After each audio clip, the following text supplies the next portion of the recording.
So Katsuyuki, just to have a little introduction, I know him a bit. We already did a project together, and he also helped me out with an IDO course. And he's a very helpful guy. He always has some great insights, and that's why I'm also very looking forward to what he has to share about Japan today. So without further ado, please give him a round of applause.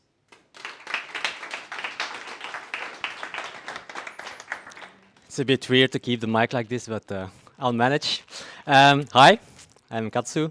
Normally, okay, then I have to stand here. No, I guess somewhere where Simon is standing, right? Or where does the camera go to? Here? Here. Okay, I'll stand here then. Where was I? I'm Katsu. Normally, this takes like 40 minutes. I have to leave out some slides, but I hope it still makes sense. And the first thing I'm going to skip is my introduction. So if you want to know more about me, just find me on LinkedIn or come talk to me afterwards. And the reason why I made this presentation is actually pure coincidence, because I promised a former colleague of mine to give a presentation at her job, and she texted me when I was in Japan somewhere in August, and I was sitting in a train like this, and honestly I didn't have a clue yet what my topic was going to be, and I think I had to talk like 3 weeks after that.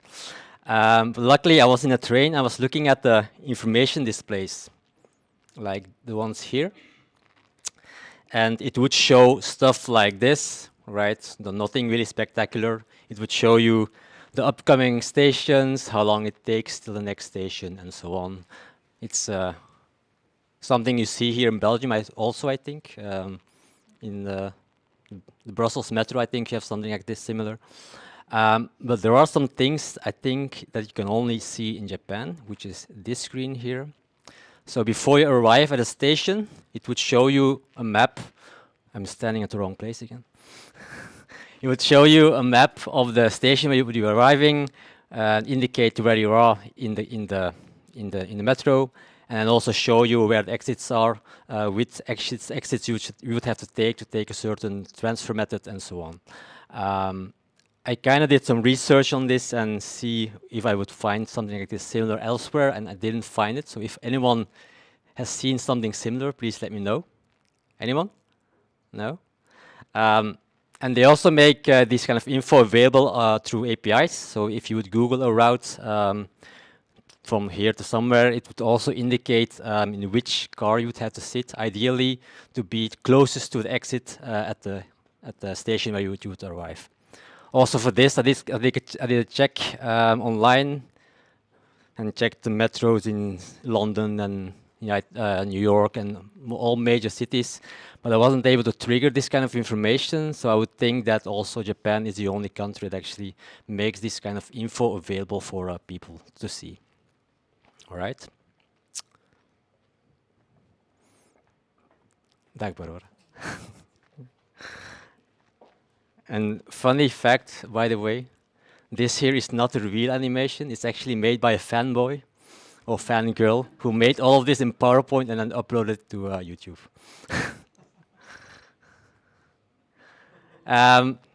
But yeah, that's why I thought maybe it could be a good idea to talk about customer centricity in Japan, because I really think that that the level of service that companies and restaurants and all kinds of businesses give to customers is really at a higher level in Japan compared to elsewhere. I'm not saying that Japan is the optimal country. They have flaws, obviously, but at this area, I think they really excel compared to other countries. Who has been to Japan already, by the way? Can you confirm that, more or less? Yeah? Okay. I'm happy then.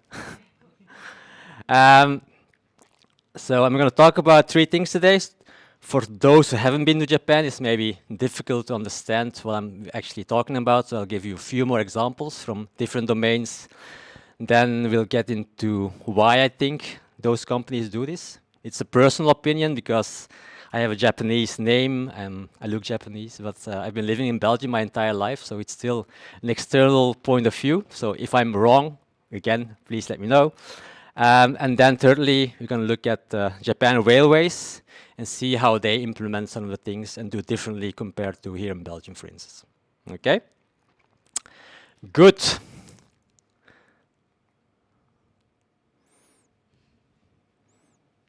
Right. In Dutch, they say the customer is king, right? I think they say the same in French, if I'm not mistaken, also in English. Not sure how it is in German. Yes. They have Same? several. Okay. Well, in Japan, they say "okyakusama wa kami-sama," which literally translates to "the customer is God," which is like a few levels higher than your average king, right? So I'll get into some examples from all kinds of things to kind of demonstrate why that is. So this is recorded by someone inside of a plane, and you see the ground personnel lining up,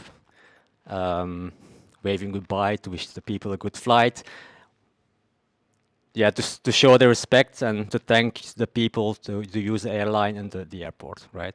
Doesn't happen at every airport, obviously, but nevertheless, I don't think you would see this happening anywhere else in the world. Okay. Similar example at the also airport example.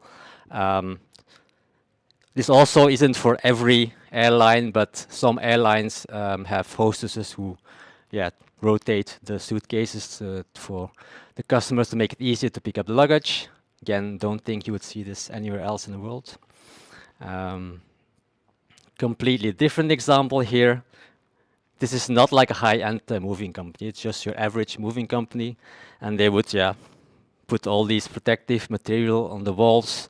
If you live in an apartment, they would go even inside the hallway, elevator, all the way down to make sure they don't leave any damage behind.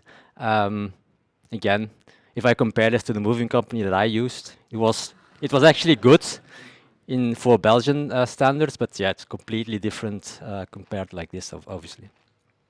Okay. Last example for now is this guy here who ordered a pizza with Domino's, and the guy who delivered the pizza was 1 minute too late. So he already immediately got a formal apology and so on, and why this and that. And he also got a coupon to make up for it, for like a large bottle of Coke that he could get. I don't think he would get this in Domino's at Belgium or at the United States. So I think it's also something very specific to Japan, where people expect these kind of things also. Okay. And I don't think actually that Japan is really an exception for this. I'm sure that even in Belgium or anywhere else, there will be companies or organizations who do these kind of things. I'm pretty certain of that. But what's exceptional is really the consistency in which this happens. So it's really like the majority of companies and organizations that do these kind of things, and only a small minority who doesn't do this. Okay, and I think that's the biggest difference. So let's get into the why these organizations do this much effort for their customers. And I have two things. First thing is really something cultural. Well, actually, they're both very cultural related, but it's the idea of omotenashi. It's basically a principle that dates back from a long time ago, where the tea master would spend a lot of effort to make a small cup of tea for their guests. And the word omotenashi actually literally translates to it's something has no backs or no sides. So it's like completely transparent. And in a symbolic way, it means basically that you want to serve your customer very transparently without actually expecting anything in return. So what you do is actually what you want to do. So you do something because you want to serve the customer, not because you have some kind of hidden agenda, because you want to sell more or whatever objective that you have. You just do it because you believe it's the right thing to do. Okay. And obviously, for a lot of Japanese company, this is actually one of the core guiding principles. If you see that, like the mission statement, most of the time you will find customer centricity as being one of the mission statements. What they also do in Japan, even in a non-digital environment, is do these kind of stand-ups every day where they gather around and explain to other colleagues what they've done the day before, what we'll do today, and so on. And they will also go through the to the mission statement. And one of those things that they keep on repeating is that thing here. For instance, in the restaurants, they would repeat every day how they would have to greet their customers, what they have to say in certain situations, and so on, so on. So they put a lot of emphasis on these kind of things. Okay. It's also something that sustains itself, obviously, because if you give a high level of service, people expect that, obviously, as well. And in return, people, well, organization will do even more effort to make, to give the best service to customers, and so on and so on. And somewhere where I actually personally saw this was actually in restaurant reviews. Because in general, the reviews, well, the ratings of reviews in Japanese restaurants are lower compared to here in Belgium. And there are like two reasons for that. One being that Japanese people tend to give less fives, because 5 is really exceptional, right? So you don't give a 5 to your local Deleuze, even if it's like perfect, because it's just basic service. So that's one reason. The second reason has more to do with that expectancy level that people expect, because I would travel around in Japan a lot and just go to places and then go to a restaurant somewhere for lunch, and it would be really good. So good food, nice atmosphere, not too pricey also. And afterwards, if I go check the ratings, I often find myself eating at a 2.2 or 2.3 or something like that. And you would think, why is that? Because it was really great. And then if you look for the real details, you would see stuff like this. So yeah, this is a literal translation, but basically it says the service was bad, or the guy didn't give me the menu off even after 2 minutes, or I didn't get a smile when I entered the restaurant. So whenever you, misbehave or go against those high expectations, people tend to punish you much faster compared to here to Belgium, I think. And that's why I think the ratings are, on average, lower than here in Belgium. Okay. The second, also very cultural thing, is the idea of principle of meiwaku.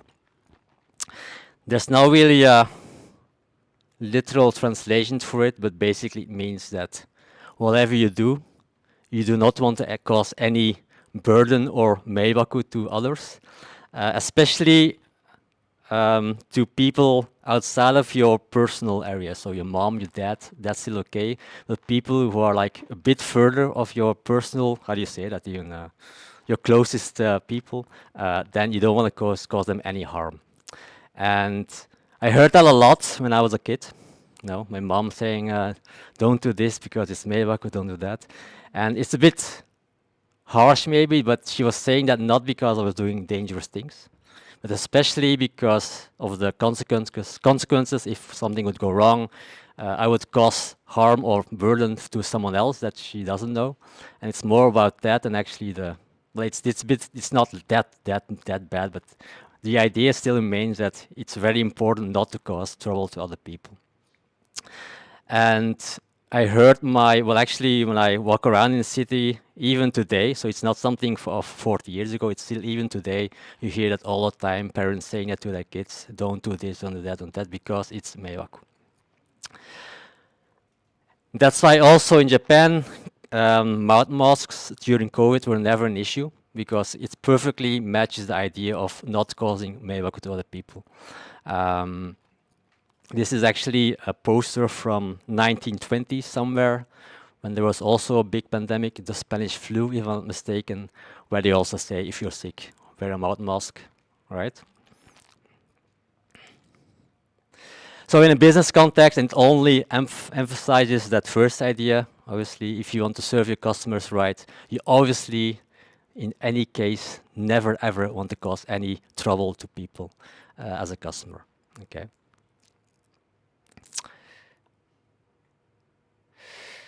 That's why you also get a lot of apologizing in Japan, and that's really, as someone from outside, it sometimes feels very uncomfortable, because they would literally apologize for everything, for the smallest things, for the most ridiculous things, they apologize.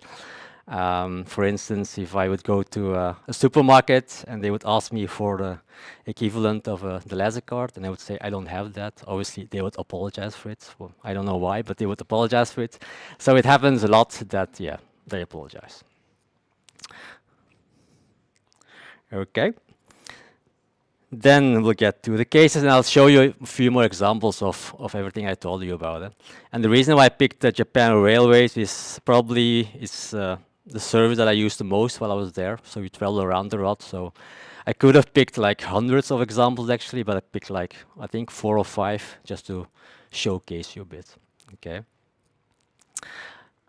And they also have cool trains. That's another reason. Actually, the first part here, I think from here to here is like 50 meters. It's like a spaceship entering the station. So let's just have a look at some other basic customer journey and see how things are done differently compared to here in Belgium or anywhere else. First of all, ticketing. You also need tickets to get on a train in Japan, obviously.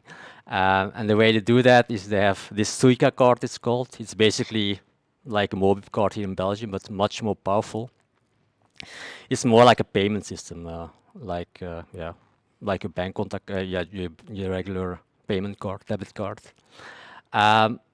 But there are also still people, a lot of people actually who still use those, traditional vending machines, especially tourists because they don't have access to this Suica card, so they have to go to these vending machines. And I'm going to show you what happens if you would hit the assistance button when you're standing at one of those machines. Then normally there would be sound, but there isn't any sound, but you can still see what's going to happen.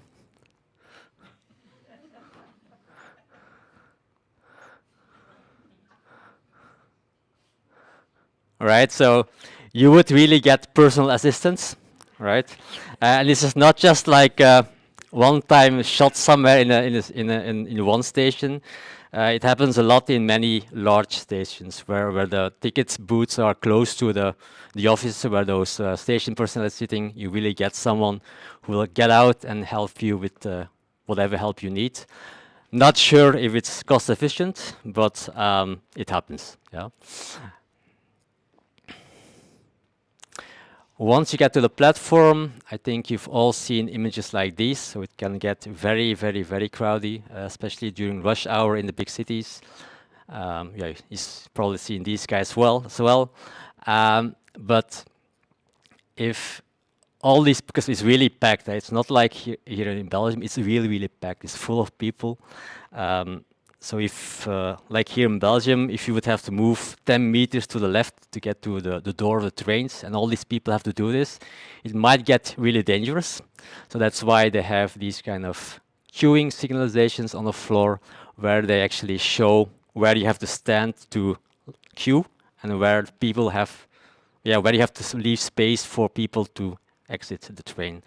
So even though it looks very crowded, it's actually very organized, and it actually goes very smoothly, except for the pushing, obviously, but all the other things actually go very smoothly. Okay, but this also doesn't just happen like this. So people have to be educated. So they would show these kind of videos. Again, the sound will fail, but you'll get the point, to educate people.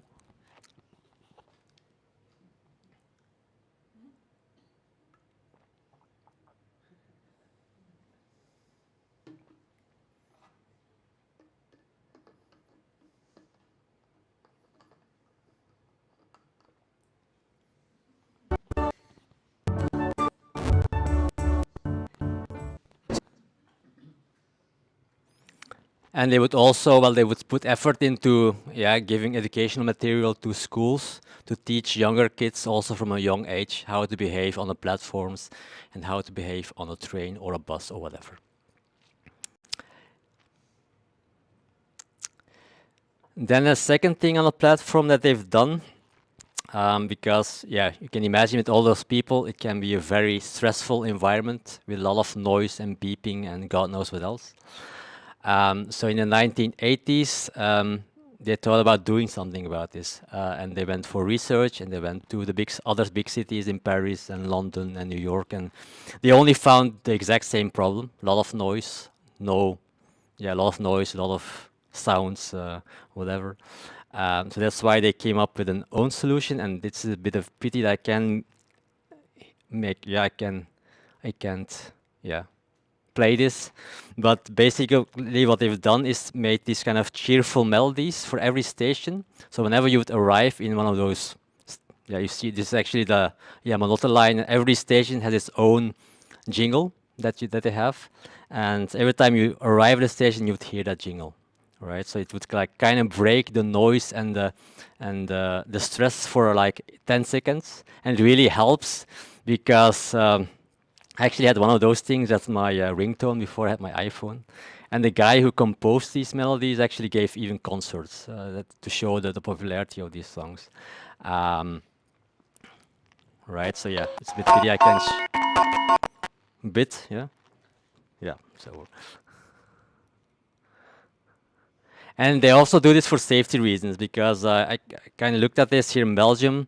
When a train departs, it takes about 3 seconds after when the conductor has whistled, blown his whistle before the doors close and the train goes away. In Japan, it takes about 18 seconds because you first get that jingle that takes about 10 minutes. Then you get someone announcing that the doors are going to close on platform 3 and so on. And then you get the beeping and then the door closes. So the time frame of last minute jumpers in your train is much larger, which is safer and also is probably more effective to avoid delays. Okay. Once you get on the train, I already talked about this, but what you also see is these kind of things here, those codes that every station has. And this is something that they invented in South Korea, but it's most implemented in Japan now. And it's completely useless for Japanese people because they know the names of the stations. But for foreigners, it can be very handy because even though you can read, now you can't read it, but if they switch it to English, it still sometimes remains a difficult name to understand. If you hear Shinamachi or Shin Osaka or Shinjuku, it can sound all the same. Whereas if you hear someone announce we're arriving at Z3, you immediately know what the announcer is talking about. Okay. Again, there would be sound, but not today.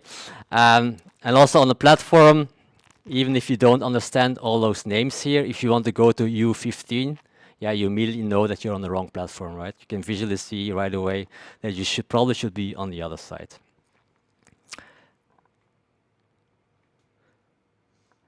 I think that was more or less it. But like I said, it was purely inspirational. I don't think you can actually use the things that I talked about, unlike the things that Nicolas has talked about.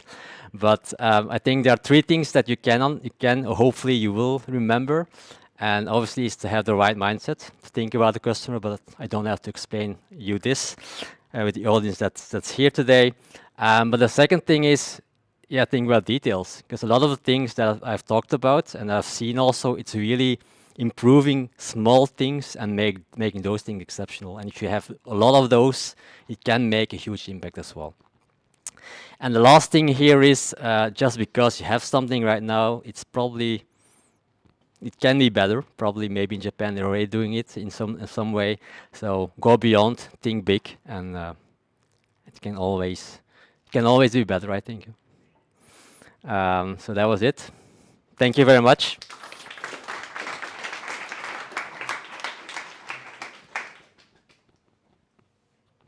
Thanks a lot, Katsuyuki. Are there any questions from the audience? No.